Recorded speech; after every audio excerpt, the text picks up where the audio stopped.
Hey there, everybody. Carrie Ann King here again with you today with another episode of Tell Me Your Secrets.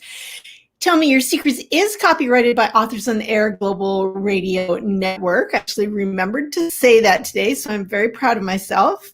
And now I get to introduce to you our guest for today, and our guest is Mira Klein, who has written some really fascinating books that are mostly novel, but also include recipes. So this is like really super fun and fascinating, and she has all kinds of things to tell us. So I am just delighted to welcome Mira Klein to the show. Hi, Mira.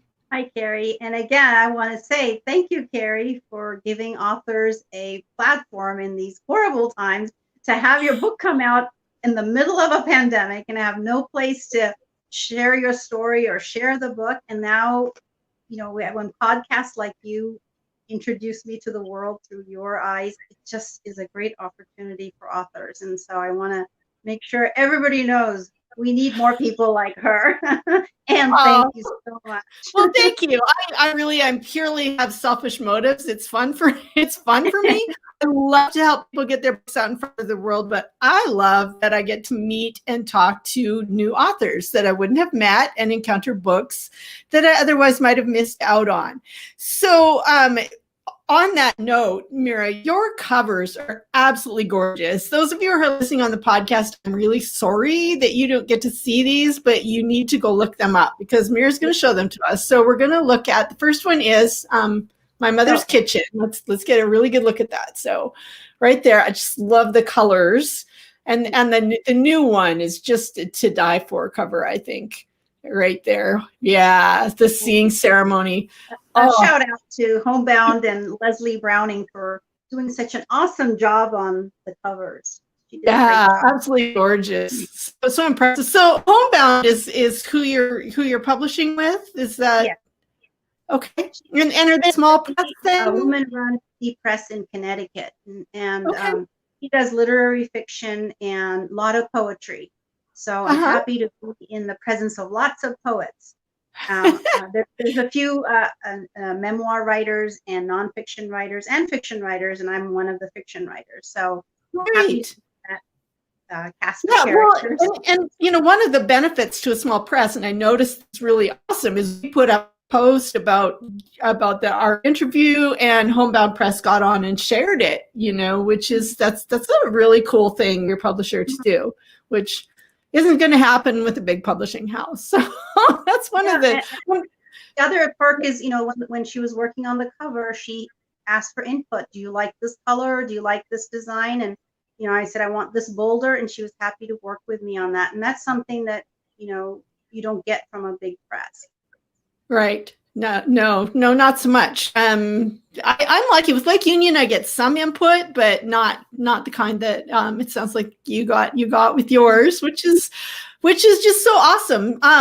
Really, I just in with the ceremony cover, the colors and it's yummy. I call it a yummy cover. I like it a lot. So, Mira, let's talk a little bit about the books. Let's start with the first one. So the first one is My Mother's Kitchen. So tell us a little bit about what is that novel about? Well, it's about a girl growing up in her mother's kitchen in South India and sort of her adventures. Now, when I first wrote this book, I had written it as a little snippets and vignettes. And so it took a lot of effort to put it all together. I was part of a writing group, and they encouraged me to write a chapter a week, and we critique each other. And the bonus was I would take whatever food I talked about. And so everybody always loved my writing because they got to taste the food. But the hard part was to come back and write it into a story when I wanted to send it out to agents. Because you can't have vignettes and then expect it to work as a novel. And so the charm of this book is it's sort of vignettes, but there's a theme where she's growing up and all her little adventures, loosely based on my life.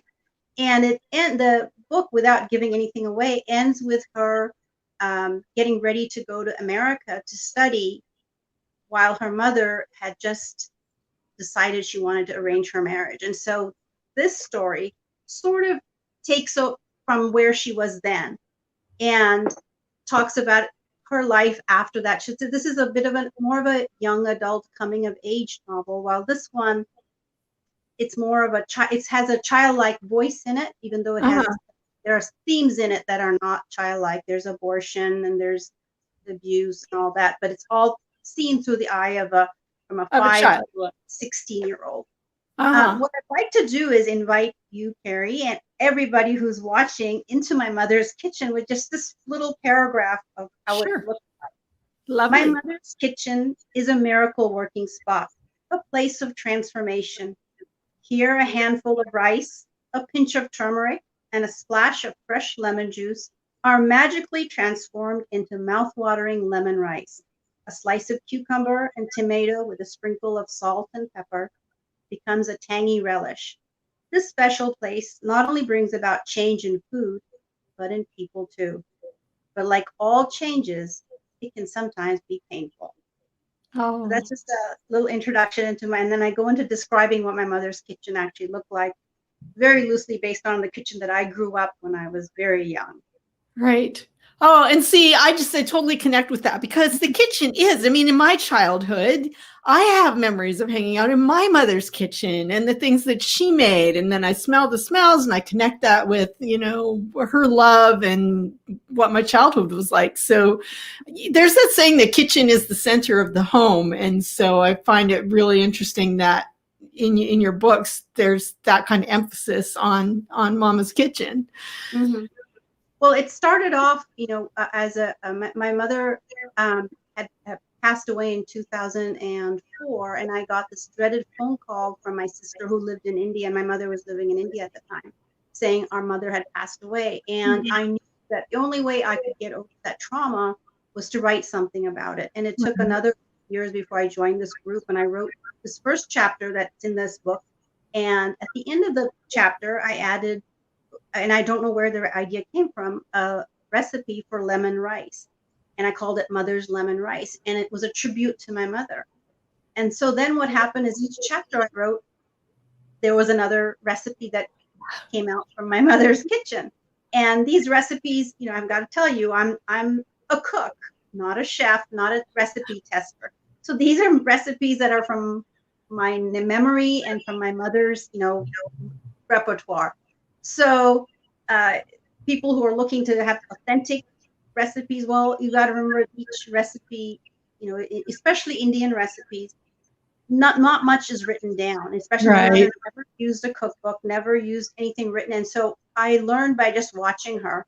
And then these are all from my memory and my taste that I remember. So, it may be authentic to you, but it may not be authentic to another person. So, but it's authentic to you. It's authentic to you, which is the part that matters. And the book made me hungry, by the way. I mean, it's like all this food. I love Indian food, and don't hardly ever get to eat it because I live in the way west in the interior, away from big cities. It's not the kind of place where you're going to find it unless we learn to make it ourselves. So, I could try those recipes. I may have to venture. I'm not a cook either, so not a chef, not a cook, really. That's not my thing. But I may have to play. So I just am fascinated. I was fascinated since I saw the books. I've always loved stories about India. I've never been, to me, living where I live, it seems very exotic. And I know because you grew up there, it's just home. And this is maybe, was the exotic place when you came here. So let's talk about that a little bit. How old were you when you left India and came, to the United States? Well, when you talk about India, I grew up in a very special place. It's called the Nilgiris, which translates into Blue Mountains. And it's in South India, and it's about 5,000 meters above sea level. We're too close to the equator to get snow, but during the winters, it would get quite chilly. And even during the summer, it would get into the high 70s. It never got super hot. It's changed now because a lot of the forests have been cut, and so there's been some changes in the weather. But when I was growing up, so this place was also known as Little England because the British, when the British Raj was still in India, love to escape the heat from the plains and travel up the hills to the Nilgiris. And so they had planted hedgerows, rose gardens. And so the things that I grew up was, we had flower shows, we had dog shows. I grew up in a little bungalow. There's three main cities, and I grew up in one of the cities up in the hills. And all my furniture and I didn't know this when I was growing up, were Chippendale, huge pieces of furniture. We drank from cups that were Wedgwood, which I did not know. And the story goes that my grandmother, my uncle, and my mother moved to the Nilgiris in the early 40s, mid to late 40s, after independence. And they bought this house from the British guy. They had to leave, and they left everything behind, including all their dishes and silverware. And my grandmother, who was a staunch vegetarian, I am too, decided she couldn't eat from any of these dishes that had meat on them. So the story goes, she gave away all the Wedgwood soup tureens and the to all the villagers in the area. And so some archaeologists many years from now are going to go dig, and they're going to find pieces of this really fine china in these remote villages in India and go, how did that ever get there? Right. So that same uncle later moved to California. And we came with my grandmother. My grandmother was actually his mother, so she was my great aunt. So we came with her, and I was 9 years old. My sister was 6, and my grandmother was in her late 70s or mid 70s. And we came over in 1970 to visit my uncle. So that was my first trip to America, and we were here for a couple of years. My mother thought that she needed to bring me and my sister up in the Indian tradition. So a couple of years later, we left and went back to India. And for the rest of my life there, I lived in India. We went to a school there. And when I was 16, just like Meena, the character in the book, my father passed away. And my mother, with the urging of all her family members, decided it was time to arrange my marriage. And so I was about 18 I had started college. And so they went through a seeing ceremony, just like the one that's described in the book here. Right. So let's stop there just for a second. For people who don't know, what is a seeing ceremony? The seeing ceremony, and now this is a name that I've kind of given it, and it's known in India. It's a ceremony where after the first part of all the marriage arrangement is gone on. So they've decided this family is good. The horoscopes match. We're from the same community in India. Everything looks good. Well, now it's time for them to meet face to face. Excuse me. And so the bride's family dresses her up in beautiful clothes and jewelry. They make some good food and wait for the groom and his family to visit. And so that's your first face-to-face look, your seeing ceremony. When my mother got married to my father, she met him for that first time, only time, and a month later she got married to him. Oh my goodness. See, and I find like a job interview is scary, right? Like you get dressed up and meet your potential employer, and then I guess in some ways it's a little scary. And I have friends who've gone through the seeing ceremony and have gotten married. And have been married, I'm hoping, happily for the last 30 plus years. I, for one, just couldn't go through it because when my seeing ceremony went through, the groom didn't turn up. He had something else going on. He didn't show up? He didn't show up. And he sent his cousin and uncle and aunt, and he said, and they were trying to get me to say I will get married to him without seeing him. And I was a shallow young girl, and I said, you know what, if I want to get married to someone, I need someone who's going to be, especially without knowing anything about him, I wanted him to look like the George Clooney of India. And so they said, no, that's not going to happen. And so finally she took out a little snapshot and showed it to me, and he did not look like George Clooney of India. And so I don't know what caused me to say this, but I was like adamant. I said, no, I just cannot get married to someone I have not seen. And my mother was upset with me. The aunt at the house where we had the seeing ceremony was upset with me. The uncles who had, everybody was, it was so horrible. That it was like the worst few days of my life. And at that time, I was close to this uncle because we had visited him and his wife. And I wrote a note saying, they're making my life is so miserable here. And so he wrote back with encouraging words and a visa application and a plane ticket. And that's how I ended up. It took a few months, or more, almost a year, but I ended up here, and I went to Sonoma State University. How wonderful that you had an uncle like that. And now here's the fun part. And then as it turned out, you did end up marrying for love. I did. Yeah, but in India, it's really funny. You have arranged marriages and then you have love marriages. And mine was a love marriage. I still tease my husband about it. Yeah. We met at Sonoma State University, and as he'd like to say, he was in the library and I was in the pub. You can tell it's the other way around. But we have and he had planned to go to Morocco to dry apricots through solar energy, which was his specialty. But since he met me, he decided instead of Morocco, he ended up going to India. And we got married in India, and it was hard on my mother at first. And the time that she changed her mind is we were traveling from my hometown to Madras, Chennai, which is to get on a plane. And the whole way, my husband Alan sat up and allowed me to. We didn't have sleeping arrangement; we just had a seat, a bench, and I slept with my head on his lap. And my mother said, "Anybody who can sit up all night and take care of you like that will make you a good husband." Aw. So he won her over.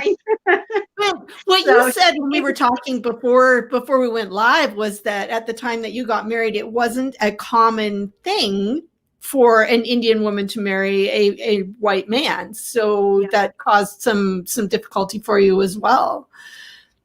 It did. And I think that a lot of people were, and some cousins and other family members were mean to my mother.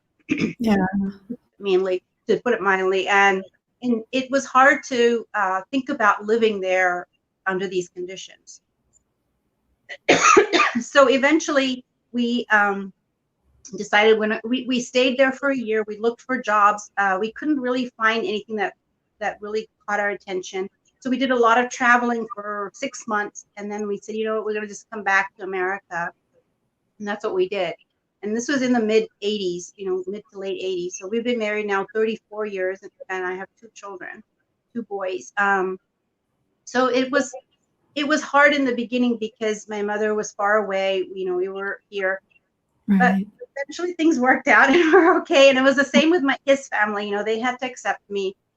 His mother got a note in the mail 2 weeks after the marriage had taken place, because there was no phone calls, no cell, no social media to let them know. And they got the invitation, and then they go, "Oh, you're married now."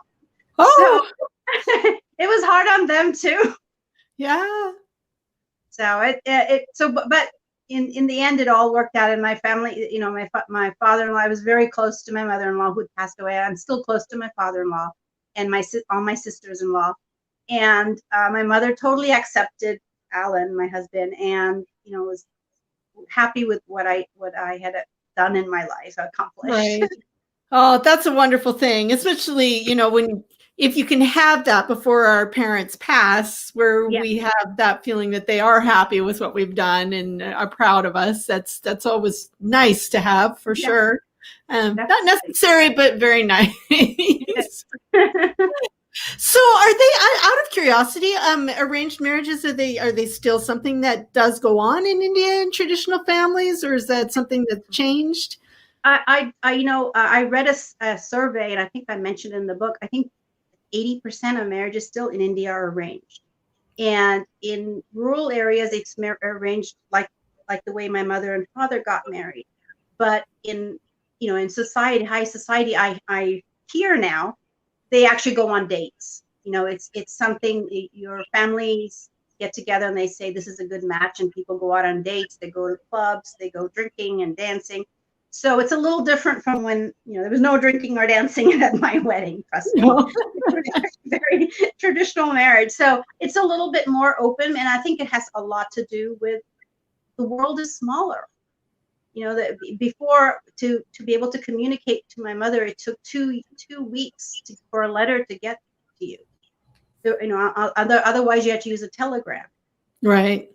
And my mother didn't have a phone in her house, and so she would have to get what we call a trunk call and then make an appointment and have the trunk. And whenever the trunk went through, someone would come and call you from your house, and you ran to the telephone exchange to talk on the phone. So it was not easy to communicate.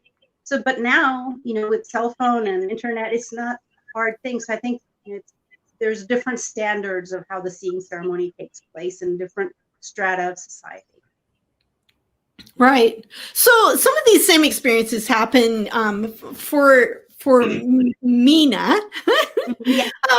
in the seeing ceremony, in that, near the beginning of the book, we're not going to give any spoilers. She is in this situation where, against her will, really, because she was not excited about the idea, she gets pushed into meeting her prospective husband for the first time. So the matchmaker in that scene was not a very nice person. Was that something, that you just made up, or from your experience, has it kind of been that way? Just curious now. Well, as a writer, when there are people in your life that you've met and you don't really like them, you can put them in your book and make them whatever you want. Yes, so I'll leave it at that. Right. Okay. Understood. I get that. So let's talk about what kind of recipes people are going to find in these books. So what kind of food could we make? Just kind of some ideas. I skimmed through and was like, oh man, that looks good. And that looks good. It's all vegetarian though. Vegetarian, actually vegan, correct? Not totally vegan. In India, where we were, when I was growing up, we did use ghee, which is melted butter, all the ways taken out. And in a tropical country, it doesn't make sense not to drink milk and buttermilk. We didn't have a ton of cheese because that's not something that we made when we were growing up.